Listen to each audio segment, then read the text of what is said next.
ఈ రోజే డౌన్లోడ్ చేయండి. మీ ఫేవరెట్ షోస్ చూడండి. ఏంటి చా చాలా దీర్ఘంగా ఆలోచిస్తున్నట్టున్నావు? దేని గురించి? ఏం లేదు బాబు. సరే, ఒకటి అడుగుతాను, చెప్పు. ఏంటి బాబు? మా నాన్నని రిజిస్టర్ ఆఫీస్కి ఎందుకు తీసుకెళ్ళావు?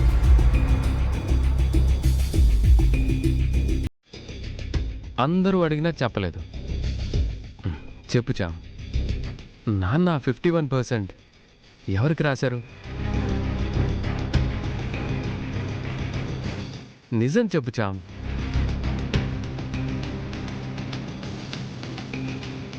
నీకే రాశారు కదా? బాబు అంత షాక్ అవుతావేంటి చామ్? నీకు రాస్తే మంచిదే కదా. కరెక్ట్ పర్సన్వి నువ్వే. పైగా ఇంటికి కాబోయే కోడలివి, నా భార్యవి. ఆహా, మీ కాబోయే మామగారు కూడా మీకు ముందే అడ్వాన్స్గా 100 కోట్ల ప్రాపర్టీ రాశారు కదా బాబు. మీకు రాశారు కదా అని నాకు రాశారని తమాషాలు చేయకండి. ఇది తమాషానే గాని చామ్. పోనీ నాకు రాసిన దాంట్లో ఇద్దరం సగం సగం తీసుకుందాం. చిచి, నాకేం వద్దులే బాబు. ఒకరి సొమ్ము అస్సలే వద్దు. వాళ్ళ సొమ్ము వద్దులే గాని, జలస్గా ఫీల్ అయి చెప్తున్నావంటే నన్ను పెళ్లి చేసుకోవడానికి ఒప్పుకున్నట్టే కదా? నేనలా ఏం అనలేదు బాబు. మీరు నన్ను కన్ఫ్యూజ్ చేసేస్తున్నారు. కన్ఫ్యూజన్ ఏంటి? డైరెక్ట్గా అడుగుతుంటే. ఇదంతా పక్కన పెట్టండి. నేను మిమ్మల్ని ఒకటి అడగాలి బాబు, మీరు చెప్తారా? అడుగు చా.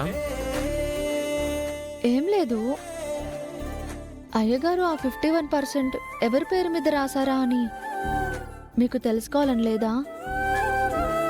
చామ్, అది ఆయన కష్టార్జితం.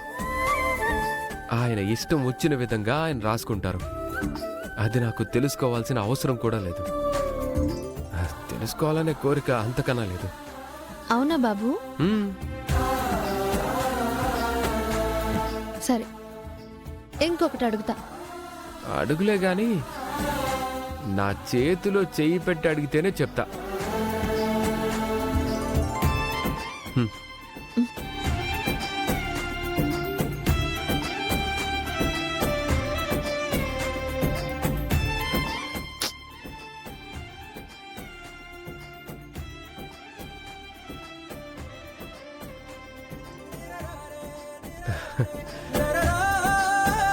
అడుగు అడుగు చామ్.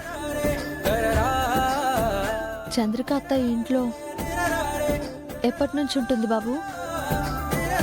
ఈ ఇంటితో చంద్రిక అత్తకి ఏంటి సంబంధం?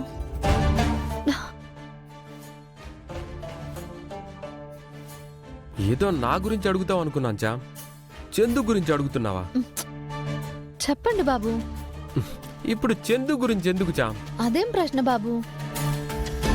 అత్త నాతో ఎంతో ప్రేమగా ఉంటుంది. నేనంటే అత్తకి ఎంతో ఇష్టం. నాకు కూడా అంతే. ప్లీజ్ బాబు చెప్పండి. నువ్వింత ముద్దుగా అడుగుతుంటే చెప్పనా ఏంటి? చెప్పండి మరి, చెప్పండి. ఏముంది చామ్, నాకు ఊహ తెలిసినప్పటి నుంచి చందు ఈ ఇంట్లోనే ఉంది. ఏ పండక్కి కూడా తను ఎక్కడికి వెళ్ళదు. ఎప్పుడు తనని కలవడానికి కూడా ఎవ్వరూ రాలేదు. తను ఎక్కడికి వెళ్ళలేదు, ఈ ఇంట్లోనే ఉంటుంది.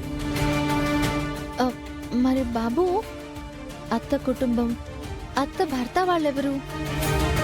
ఎక్కడుంటారో తెలుసుకునే ప్రయత్నం మీరేం చేయలేదా బాబు? నేను అడగడానికి చాలాసార్లు ట్రై చేశాను చామ్, కానీ చందు చెప్పలేదు. ఎవరూ లేరు, అది గతం అని అంటుంది.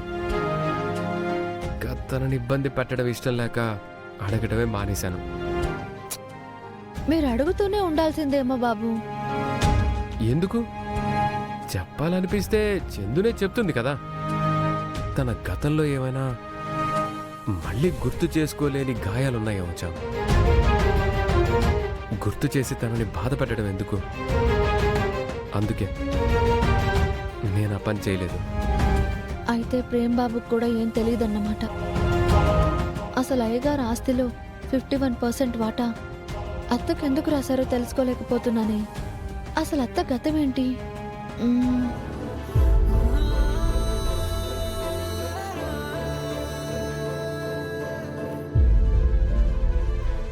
ఇంకా ఏమన్నా అడగాల చామ్? ఆ, ఏమైనా చెప్పాలా?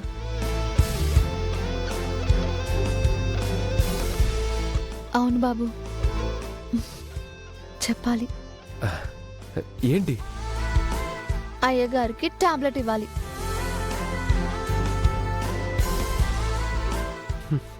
చా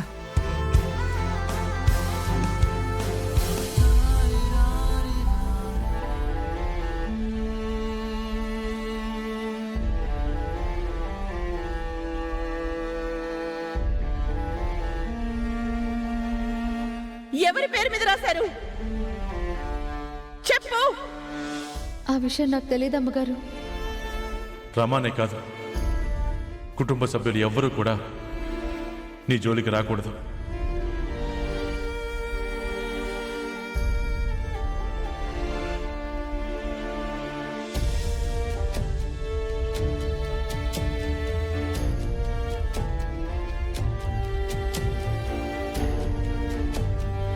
ఇవి ఇక్కడ ఉండడం కూడా సేఫ్ కాదు.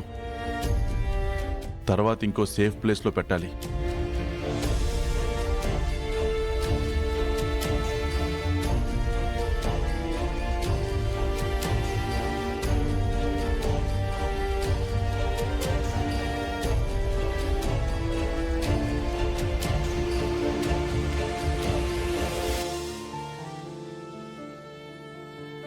అయ్యగారు, మీకు సెలైన్ పెట్టాలి.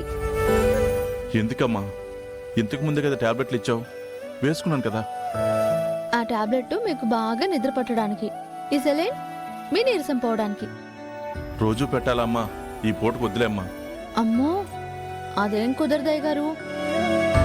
అసలే మీరు ఈరోజు బయట తిరిగి వచ్చి బాగా నీరసపడిపోయారు. డాక్టర్ గారు ఏం చెప్పారు? వాళ్ళు ఏదో చెప్తారులేమ్మా. చెప్పింది వినాలయ్య గారు. సిలైన్లో మెడిసిన్స్ ఎక్కించి పెట్టాలి అని చెప్పారు. అది జరగాలంటే మీరిప్పుడు పడుకోండి, నేను చెప్తాను. వినో కదమ్మా. డాక్టర్ చెప్పిన మాటే నేను వింటా. మీరు త్వరగా కోలుకోవడమే నాకు ముఖ్యం, అంతే.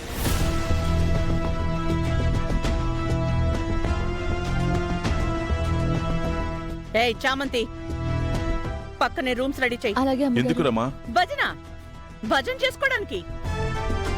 ఎందుకంటావేంటి? ఆ రూమ్ లో పడుకుంటాను. ఇప్పుడు ఈ రూమ్కి ఏమైందంట? ఇక్కడే పడుకో.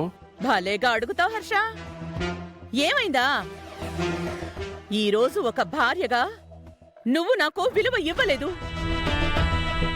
అందరిలో నాకు విలువే లేదన్నట్టు తీసి పారేశావు.